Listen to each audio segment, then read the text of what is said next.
Our lead story, the monsoon fury in Himachal Pradesh. Well, in just the 24 hours that have passed, 51 people have died in the hill state in a temple collapse, and also houses have been washed away, vehicles submerged, and key roads and highways have been blocked because of the debris of the landslides.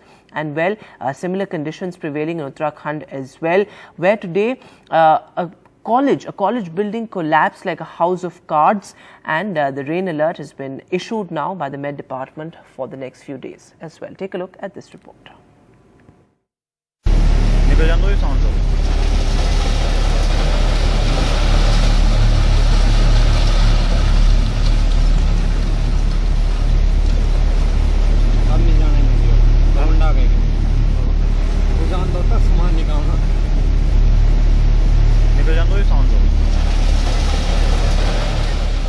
Multiple deaths and devastation all over Himachal Pradesh in the last 48 hours. After incessant rains triggered cloudbursts, building collapses and landslides. 7 people died in the Mandi district after being swept away in a flash flood. Dramatic visuals tweeted by the Himachal Chief Minister showed water gushing downhill with great force.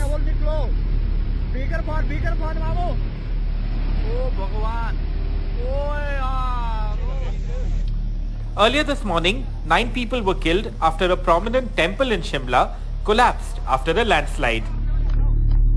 More than 700 roads have been closed in the state due to landslides triggered by incessant rain, including a key stretch of the national highway connecting Shimla and Chandigarh. 24 घंटे में 50 मौतें होना, ये आंकड़ा और बढ़ सकता है, क्योंकि अभी जो 20 आदमी दबे हुए हैं। मैंने अपने सांस्कृतिक कार्यक्रम सारे रद्द कर दिए और कोई भी सांस्कृतिक कार्यक्रम का आयोजन नहीं किया जाएगा। The situation is equally bad in neighboring Uttarakhand. This dramatic video shows the building of the Doon Defence College in Dehradun's Mal Devta collapsing after being washed away by strong currents of the river Bandal, which was overflowing after continuous rainfall. सामने song नदी आप देख सकते हैं किस तरह से उफान पर है। सामने वो रिजॉर्ट की जो दीवार है उनको नदी ने उनको तोड़ा, और ऊपरी इलाकों में कितनी जबरदस्त बारिश हुई है जिसकी वजह से निचले इलाकों में नदियां बाढ़ जैसी स्थिति हो गई है। रोड टूट गए, कहीं पे रोड नहीं है, बच्चों की बस जाती थी वो भी बंद होगी, कहीं पे भी नहीं है जगह ना आने का ना जाने का कहीं भी। The Met Department in Uttarakhand has issued a red alert for heavy rains in 6 districts, including Dehradun and Nainital. The hill state has been severely affected by the continuous monsoon rain, which has caused 60 deaths so far. Additionally, at least 17 people are missing. With Kishore Rawat in Uttarakhand, Bureau Report, NDTV. So, well, the hill states were just recovering from the impact of the flash floods and landslides just last month. But India is gearing up for the 77th Independence Day, and the most stunning visual came in from Jammu and Kashmir. Srinagar's newly renovated historic clock tower at Lal Chowk was inaugurated by the Lieutenant Governor of Jammu and Kashmir along with a host of other developmental projects. Well, the Ghanta Ghar has got a major makeover under the Srinagar Smart City. So, what a lovely visual there of the Ghanta Ghar lit up in the colours of the national flag. And in an exclusive interview with NDTV's Executive Director and Editor-in-Chief Sanjay Pugalia, J&K's Lieutenant Governor Manoj Sinha expressed hope that countries will lift travel curbs after India held important G20 events in Srinagar. Catch a special conversation here on NDTV. G20 जब हुआ तो जाहिर है कि पाकिस्तान ने कुछ आवाज़ें की उसमें। मैं ये समझना चाह रहा था आपसे कि पाकिस्तान पहले सेंट्रल पीस था इस चिंता को डिस्कस करने के लिए हमेशा जम्मू कश्मीर के मसले पे, अब तो मसला खत्म है उसका। देखिए, दुनिया को ये बात समझ में आ गई है कि जो हमारा पड़ोसी है ये आतंकवाद का जन्मदाता है और उसको प्रमोट करने की हर कोशिश करता रहा है। कश्मीर अंतर्राष्ट्रीय मंचों पर एक विवादित विषय रहे, इनकी कोशिश बराबर हमारे पड़ोसी की रही है, लेकिन मुझे लगता है कि हर फ्रंट पर उन्हें हताशा और निराशा मिली है। जब G20 का आयोजन था, वैसे जम्मू कश्मीर के लिए एक चुनौती थी, क्योंकि पहली बार शायद हम अंतर्राष्ट्रीय स्तर की कोई इवेंट ऑर्गेनाइज कर रहे थे बर्फबारी भी इस बार बहुत ज्यादा हुई थी, तो दुनिया भर के लोग आवे और हमारी सड़कें, हमारे इंफ्रास्ट्रक्चर ठीक ना हो, तो केवल अप्रैल महीने में ही काम करने का हमें अवसर मिला था, क्योंकि टेम्परेचर बहुत कम हुआ करता था। लेकिन मुझे खुशी इस बात की है कि जो भी डेलीगेट्स आए वो अच्छी स्मृति लेकर के यहाँ से गए हैं, और यहीं प्रेस को नहीं बल्कि अपने अपने देशों में जाकर के उन्होंने इस आयोजन की काफी तारीफ की है। आपको मालूम है कि पिछले 30-32 वर्षों की परिस्थिति के कारण अनेक दुनिया के देशों ने अपने सिटीजन्स के लिए एक एडवाइजरी जारी की हुई है जी। तो टूरिस्ट की संख्या बढ़ी है, लेकिन फॉरेन टूरिस्ट की संख्या भी बढ़े, उसमें इसका बड़ा योगदान होगा। और मैं उम्मीद करता हूं कि ये जो प्रतिनिधि आए थे टूरिज्म वर्किंग ग्रुप के, अपने अपने देशों में जाके इस बात की वकालत कर रहे हैं कि अब हमारे देश को एडवाइजरी उठा लेनी चाहिए। तो मैं ये समझ रहा हूं कि आपका कहना है कि अगले कुछ समय में बहुत सारे देशों से ये साफ एडवाइजरी आएंगी कि हमारे लोग जा सकते हैं। मैं उम्मीद करता हूं इस आयोजन की सफलता में एक बड़ा संदेश ये छिपा हुआ है। And well, on the eve of the 77th Independence Day, Draupadi Murmu in her address talked about a host of issues, including women's safety. She said she is happy that women's safety is taking center stage as far as a public policy is concerned. I am happy to note that the economic empowerment of women is being given special focus in our country. Economic empowerment strengthens the position of women in the family and society. I urge all fellow citizens to give priority to women empowerment. I would like our sisters and daughters to overcome challenges with courage and move ahead in life. Development of women was among the ideals of our freedom struggle. And well, the Prime Minister is all set to deliver his 10th Independence Day speech on Tuesday. Well, one defining feature of the Prime Minister's speech so far has been that the Independence Day speech really sets the agenda going ahead as far as the year forward is concerned. Vasudha really breaks it down for us as to what have been the key promises and the roadmap laid by the Prime Minister's speeches in the past. Ever since he assumed office in 2014, Prime Minister Narendra Modi's Independence Day speeches have outlined a roadmap for the year ahead while listing the achievements of his government from the year gone by. His Independence Day speeches till now, there have been 9 so far, have carried significant political points but also pushed his social outreach.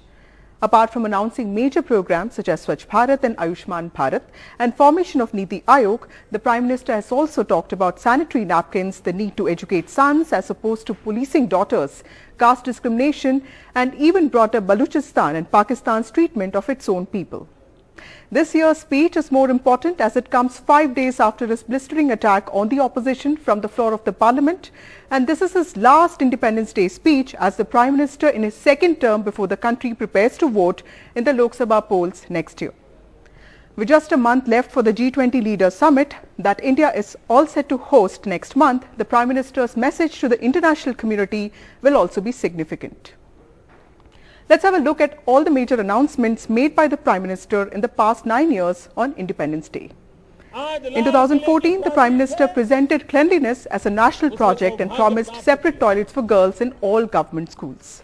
This was his first Independence Day address after the BJP sweep in the Lok Sabha. He announced the abolition of the Planning Commission and the formation of the NEET Aayog, and also announced several initiatives including Jan Dhan Yojana, Skill India, Make in India, Digital India and others. In 2015, Prime Minister coined a new slogan, Startup India, Stand Up India, aimed at extending support to people to start new ventures and businesses, especially those belonging to the weaker sections.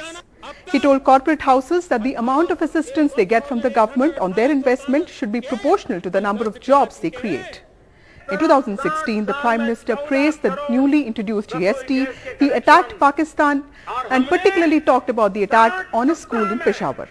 In 2017, the Prime Minister spoke about creating a new India and extensively spoke about his government's fight against black money. 2018 Independence Day speech of the Prime Minister was particularly important because it came a year ahead of the Lok Sabha polls of 2019. This is when he announced the flagship health scheme, Ayushman Bharat, to provide a health cover up to Rs 5 lakh per family. He ended his speech with a line that was more of a call for a mandate again. He said, "Hum badal rahe hain tasveerein," which means we are changing the big picture, and a major part of his speech was dedicated to talking about the quick decision making in his government, be it solving the OROP crisis or farmers' issues and the GST. Unlike governments in the past that have often been accused of policy paralysis, particularly towards the end of their tenure. In 2019, the Prime Minister announced the creation of the Chief of Defence Staff, a significant landmark in our defence sector. This was his first Independence Day address in NDA's second term. He had a lot to talk about, and that's what he did. Prime Minister spoke about the abrogation of Article 370 and the passing of the Triple Talaq Bill, among others. In 2020, in the middle of the COVID-19 crisis, the Prime Minister gave a new mantra, "Make for the world." This is when he spoke about the country now having the potential to export N95 masks, PPE and ventilators. He also spoke about how his government has started giving away sanitary napkins at ₹1 to empower women, and this statement earned him much praise. In 2021, the Prime Minister announced the Gati Shakti National Master Plan that expedites key projects. This was also the year Prime Minister spoke about Amrit Kal and setting a long-term vision for the country and for it to become a developed country before it celebrates 100 years of freedom. He particularly appealed to governments at every level to bring down compliance burdens. Incidentally, the Jan Vishwas bill that was cleared by the Parliament recently intends to do just that. In 2022, the Prime Minister laid down 5 resolutions for Amrit Kal, which included the pledge to work for a Viksit Bharat or developed country. His speech also attacked corruption and dynasty politics and said they were the biggest challenges to India. He also announced that 5G mobile technology will be available in India soon. The Prime Minister's speeches till now have sought to present his government as different from others, but have also made significant points on gender equality and social justice. In the run-up to 2024 polls, the Prime Minister's speech on Tuesday is also likely to spell out the targets for his government and the BJP for the coming year. So, well, it remains to be seen what is going to be the key defining theme of the Prime Minister's speech on Tuesday. But on the eve of the Independence Day, stunning visuals came in from across cities of monuments, key buildings lit up in the colors of the national flag. There you can see the stunning Qutub Minar lit up in the tricolour. Also the Gateway of India. There you can see the Parliament building all decked up in the colors of the national flag. So cities across India getting ready for the 77th Independence Day.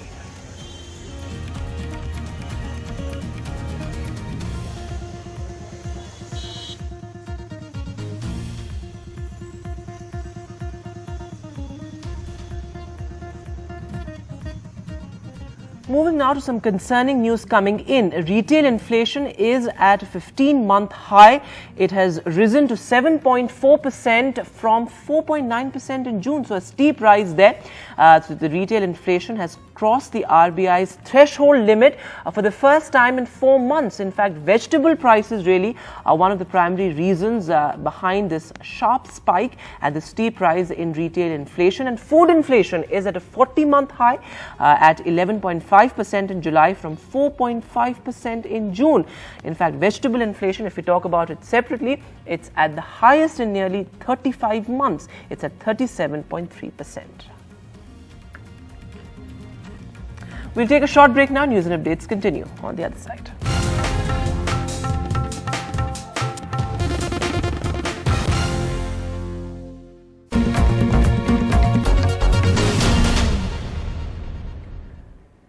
Welcome back. You're with the NDTV. Tamil Nadu Chief Minister M.K. Stalin has decided to boycott the governor's Independence Day Tea Party over his pro-NEET stand. NEET is a hugely political issue in Tamil Nadu, and this after a double tragedy in Chennai. A father and son both died by suicide a day after each other over the son's failure in the NEET exam. Sam Daniel reports. Jagadishwaran failed twice to clear the NEET exam, a mandatory qualifying exam for medical admission, despite scoring 85% in class 12. The 19-year-old was found dead by suspected suicide on Saturday. Unable to bear the death of his son, his father too died by suspected suicide on Monday. After the double tragedy, Chief Minister Stalin announced that he would boycott the governor's Independence Day Tea Party over his pro-NEET stand. Hard and rigorous, So you have to study hard. A few days ago, Governor R.N. Ravi, during an interaction with NEET toppers, Don't give them a false hope. had insisted that he would never sign the State Assembly bill to grant exemption from NEET, even if he had the power. You must be excellent doctors, each one of you.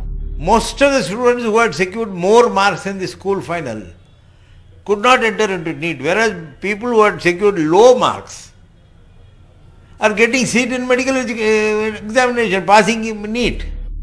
Appealing to students to stay self-confident, Chief Minister Stalin has expressed hope that in a few months, the state government would get exemption from NEET for students from Tamil Nadu, once there is a change of government at the centre.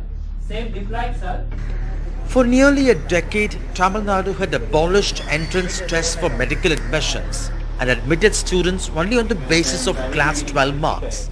It argued the entrance test system favors affluent students who can afford private coaching and puts poor students from rural areas at a huge disadvantage.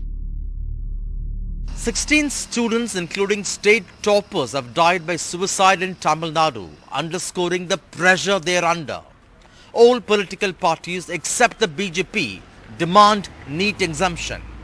Under the UPA regime, President Kalam had given assent, and now with Lok Sabha elections coming up, the NEET issue is bound to take centre stage yet again. In Chennai with Suresh, Sam Daniel, Find TV. So, well, the NEET horror there claiming 2 more lives in Tamil Nadu. But moving now, pilgrims to the Tirumala temple, the most visited and richest temple in the world, are facing a scary challenge. Well, animal attacks by leopards and sloth bears, especially on the pedestrian pathway to the temple. That's a big challenge there. After a child was killed by a leopard over the weekend, pilgrims have been given a list of do's and don'ts. Uma Sudhir reports. This big cat, suspected to have attacked and killed 6-year-old Lakshita on Friday night, was trapped by forest officials early on Monday. The leopard will be taken to Tirupati's SP Zoo and examined before a decision on its release deep inside the forest. With the help of Andhra Pradesh Forest Department and TTD, we achieved trapping of the animal within 48 hours. Up to 500 cameras fitted in the area have captured movement of leopards at 5 locations near the Lakshmi Narasimha Swami temple where the trap was set. Tirumala, Alipiri, Nadakamargam, Srivari Tirumala, Nadakamargam. ఈ నడక మార్గంలో భక్తులకు ఇబ్బంది లేకుండా క్రూర మృగాల నుంచి రక్షించే విధంగా ఫారెస్ట్ డిపార్ట్మెంట్ ఒక ప్రపోజల్ ఇచ్చి వాళ్ళకు దీనికి సంబంధించినటువంటి infrastructural arrangements, man power arrangements ఇవన్నీ కూడా మేము ఇస్తాం. ఇది తిరుమల తిరుపతి దేవస్థానం చేసేటువంటి పని కాదు. ఇది ఫారెస్ట్, రిజర్వ్డ్ ఫారెస్ట్. దయచేసి మీరే ఈ రెస్పాన్సిబిలిటీని తీసుకొని. This even as pilgrims walking up to Tirumala reported sighting a second leopard and sloth bear. Pilgrims have been told those below 15 years can only walk up from 5 a.m. to 2 p.m. Movement of two-wheelers has also been restricted from 6 p.m. to 6 a.m. on the Ghat Road. Uma Sudhir, NDTV. So, well, this calls for a serious and immediate resolution to the man-animal conflict. Well, that's all that we have on this bulletin. Goodbye and keep watching.